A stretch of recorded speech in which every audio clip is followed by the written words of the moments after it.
Welcome to another episode of Send It, the official cryptocurrency podcast of OKX Insights. We are here today in sunny Miami with Sam from Decentraland, a very popular Metaverse project. Hi, Sam. Hi.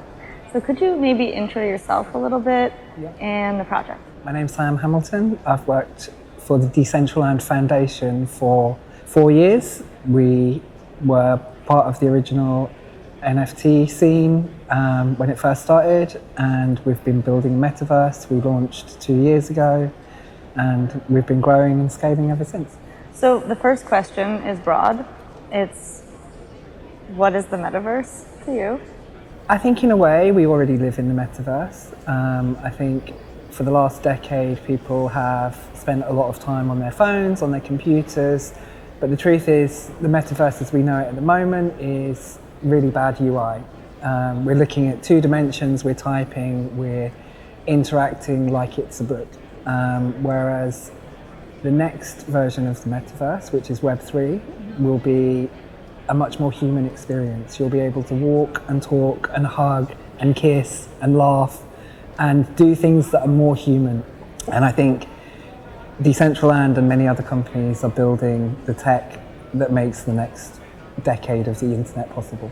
Okay, so that brings me to the question of and other companies. So the question is breaking down the Metaverse versus a Metaverse. Would you consider Decentraland a Metaverse? I consider Decentraland part of the Metaverse. The same as Web2 is made up of Amazon, Google, Facebook, and many, many other players. I think the Metaverse will be the same. It will be the evolution of Web2 into Web3. And I mean, Decentraland is a first mover, and we have probably the most advanced product right now, which is why a lot of people call us the Metaverse. But essentially, we will just be part of a much bigger thing. Something that's unique about Decentraland is the decentralized aspect.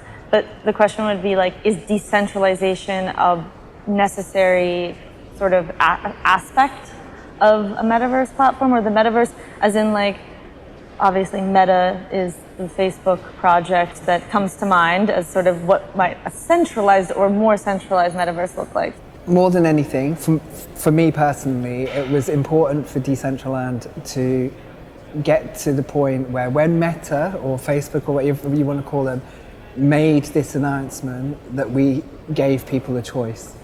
If Facebook had arrived at this point without any competitors, they own the Oculus Quest, they have 7 or 3 billion users, however many, and they would have taken Web3, all of it, and it would just be one company. My impression of the Metaverse is that's not the way it should be. It should be many independent players building the entire thing, much like the original idea behind the internet. You know, there was a protocol, anybody could use it and build their own website, and I think that's how the Metaverse should play out. So we should be able to move between those different platforms? Yeah, 100%. Things should be interoperable. Okay. I think like the JPEG can be used on any website. This should be the same with digital fashion, with avatars, with 3D models. And you have companies like open source companies like Blender who are making that possible. You know, they've created the GLB and the GTLF, which are now used in many Metaverse projects. And I think this is really important to keep it as a whole standard. Wait, what is that? It's like a protocol? Those are file types, 3D file types. Again, we're comparing these centralized versus decentralized platforms, or potential platforms we might see in the future. What is going to encourage, or what will bring the average person to the decentralized version? Okay, there's a few things. I think the first thing is many people around the world are dissatisfied with the way things are. The internet is sold to us as a free thing, but it really isn't, because we pay with our data. And a lot of that is hidden, not transparent. So there's that first of all, but then true ownership of goods is the second bit. You know, many people have played World of Warcraft, Epic Games, all of these different platforms where they pay a lot of money for things in the game, and then if they stop playing that game, they can't sell them on, they can't take them to another game, Whereas with Web3, NFTs enable that kind of philosophy. Maybe, the decentralized metaverse isn't for everybody, but like I said before, it's a choice, and at least we're giving the world that choice. Okay, so now I want to talk a little bit about the actual platform, Decentraland. So there's a limited number of land parcels. Yep. 90,000? Just over 90,000. Okay. Given that there is a limited number of land parcels, what does that mean in terms of access to Decentraland? How many people can be there in terms of being builders? Okay, so there's two things. There's landowners, and ownership is really important, and people will want to create and do create businesses on top of Decentraland with their land. But that's just a small minority of people. Most people want to experience the platform. I sometimes call it a game. It's not really a game. Some people go to university, some people play casinos, some people go to live concerts or art galleries. And that's the majority of people who want to use the platform to experience it. The same as not everybody in the world builds a website, but many people use the internet. For me, it's the same thing. Scarcity is important, but at the same time, what you can build inside one parcel is actually incredible. We have a guy who built what's called an infinity engine, which means that inside that one parcel, it's expanded to almost like an entire world of its own.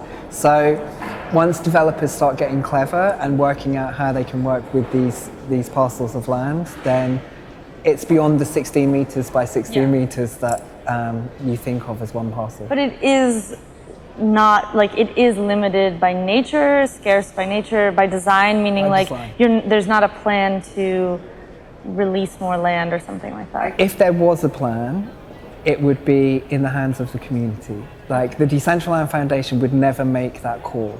But if the community sometime in the future decided the world was so full that we needed to build another city or expand that city, then they could vote on the DAO and they could decide to increase the amount of land. So still thinking about land and then thinking about sort of access, I want to ask about the ERC20 token, MANA. So that's what you use to pay for goods and services? Yes and no. So our marketplace that is also decentralized, we built that for the community, is all priced in MANA. But within the game, you can actually use any cryptocurrency. And the casinos use DAI, even Atari token. There's an Atari casino and they use Atari token in that casino. So as long as somebody's there to program it, the developers can make, in the platform, we can use any cryptocurrency. On our marketplace, everything is priced in MANA. On OpenSea, for instance, you can price it in ETH or MANA. And then within the experiences within Decentraland, you can use any currency you want. Okay, so again, about access. So because of just the rise in popularity of Metaverse platforms, obviously the price of MANA has gone up quite significantly in the past few months.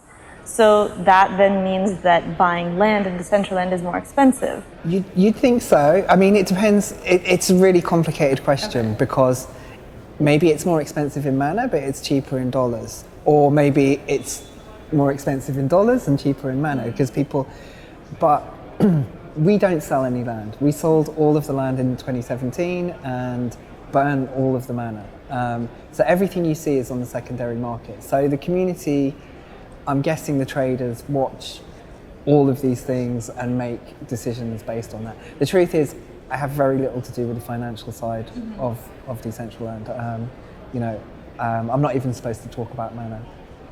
I mean, I guess the question was would it make more, in this type of a, maybe I'm just not understanding the tokenomics of it, but in this type of a platform, why wouldn't the token be a stable coin so that it's just not about the price of the token? It's a good question. I think the tokenomics were written before we had any land and we had a secondary market or anything. The ICO was the first thing that we did. So it's possible that 4 years later, if we had to rethink it, we would do things differently. But in all honesty, we're sailing uncharted territory. Everything we do, we're learning so much. And that experience, I think it's easier for people to follow us actually, because they can see what worked for us, what didn't work for us, and then adjust accordingly. Whereas we're constantly, sailing uncharted territory. So about kind of like more of the gaming aspects, gaming mechanics in Decentraland. You said it's not a game, right? It's a platform. You can do lots of different activities and interactions there. But like, could you maybe talk a little bit about what some of the possible gaming mechanics are? Yeah, I mean, we're improving the gaming mechanics all the time. We have our own SDK, and that's constantly been worked on and new features added. But I think, even though I talked about it's not a game, I feel like everything being built inside Decentraland is gamified.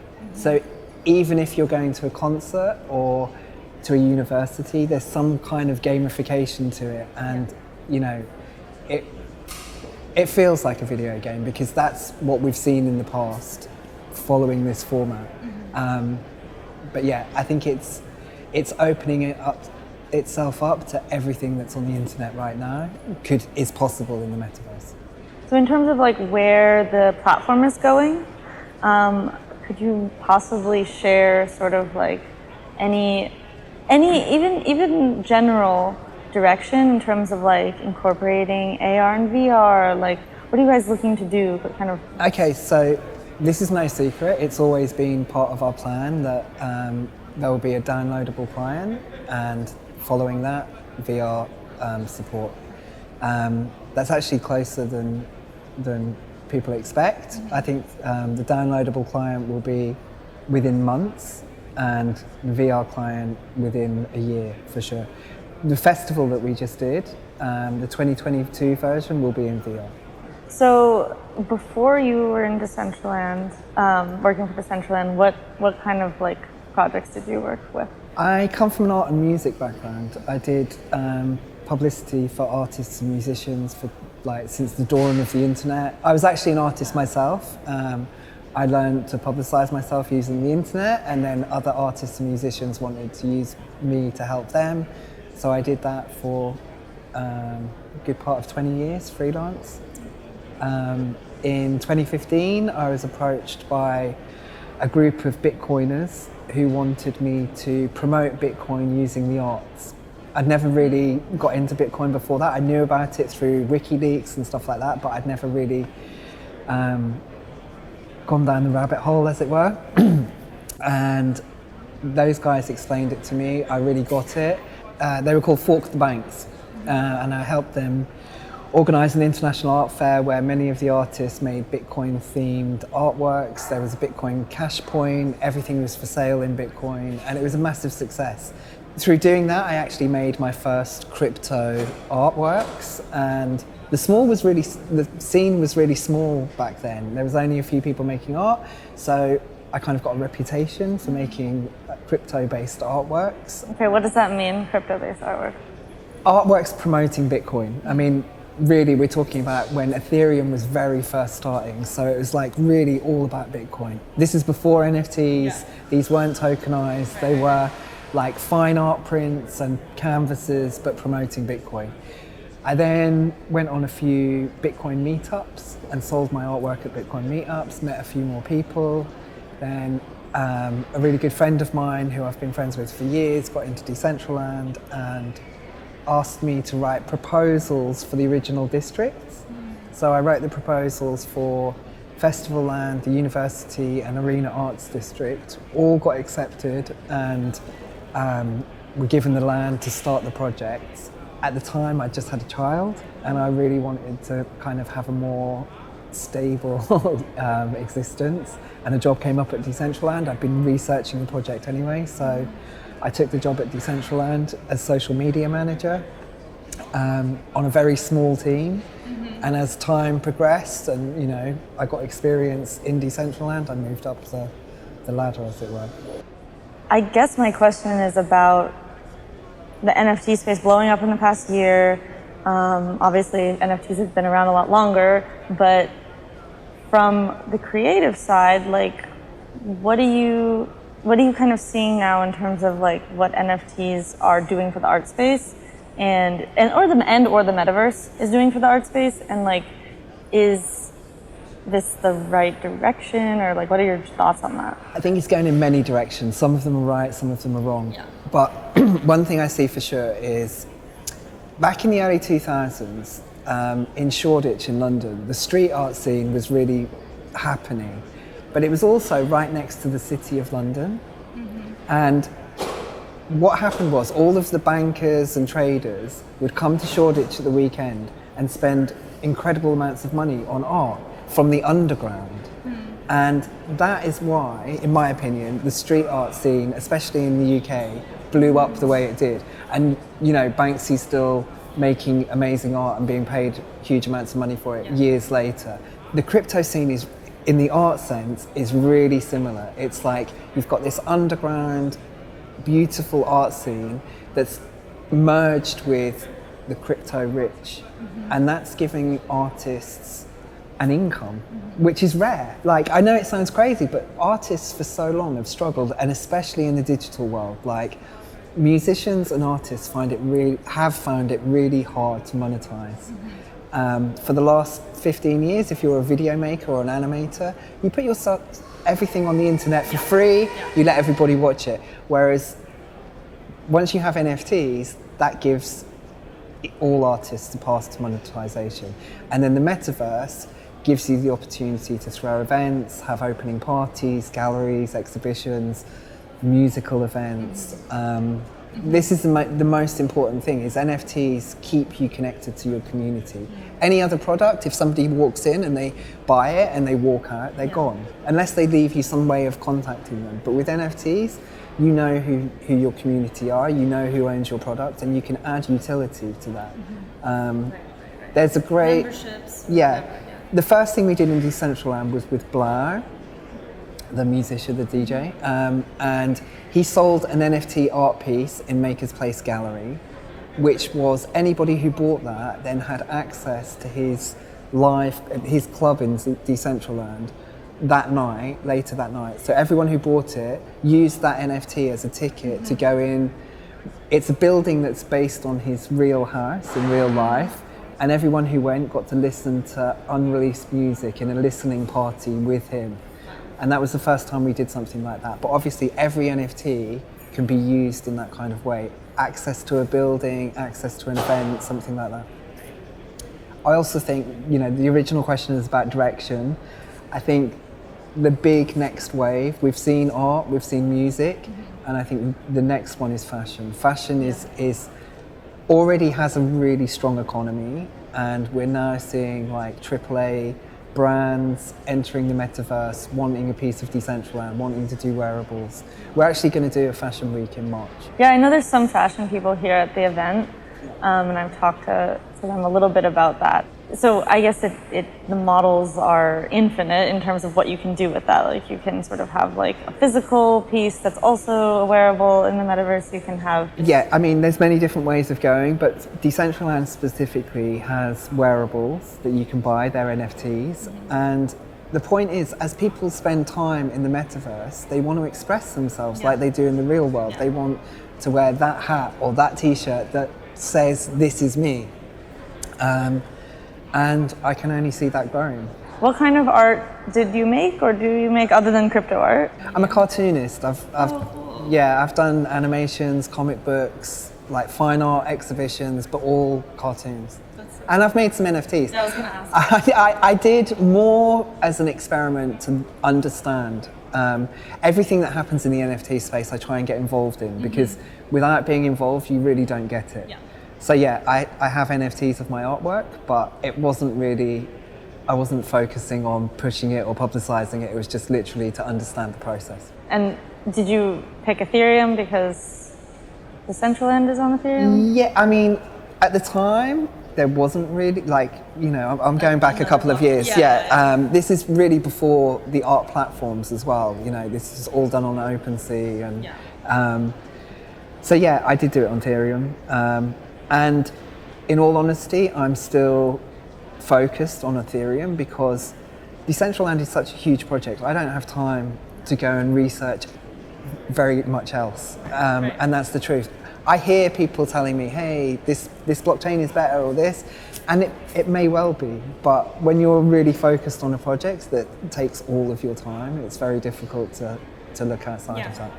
I mean, I guess like I just want to address the obvious question around Ethereum, which is like the reason that people, right, are going to other blockchains, especially for something like DeFi and NFTs, is gas fees. So what are your thoughts about multi-chain worlds? Like, yeah, I mean, there's nothing stopping people forking Decentraland and putting it on another chain. You know, we've made everything open and transparent so that can be done. And we've also, I mean, we addressed the gas fees problem by using Polygon for all of our wearables.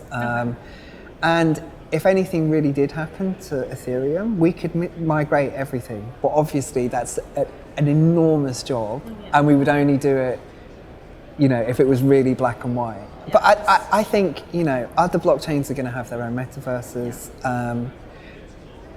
But it's also like I said before, Decentraland, when you're actually in it, experiencing it, you can use any blockchain or any cryptocurrency. It's only our land assets and our names that are on the Ethereum blockchain. So I'm wondering about the development of NFT technology, like the actual protocols for NFTs, sort of where you see that going in the next 5 years, let's say, near future, and how it could change or should change, particularly for use in the metaverse. So when CryptoKitties wrote the first standard for NFTs, one of our founders, Esteban, who's our chief technical officer as well, went to them and asked them if he could rewrite parts of it so that it did fit what we needed. And so he's actually, he never gets credit for it, but he was part of writing the original NFT standard. For that reason, it works for us, and it always will. Obviously, we have loads of other NFTs on our platform, and there's different technologies coming through that we'll always support. You know, we'll always find a way of supporting next technologies. But in terms of our NFTs, the only change we've ever made is moving on to Polygon with wearables because of the gas fees. Okay, I think that's all. Thank you so much. No worries, thank you. So I'll just say thank you. That's the episode. Thank you for listening. And as always, please give us a like, subscribe, share this podcast with your friends, and we'll see you next time.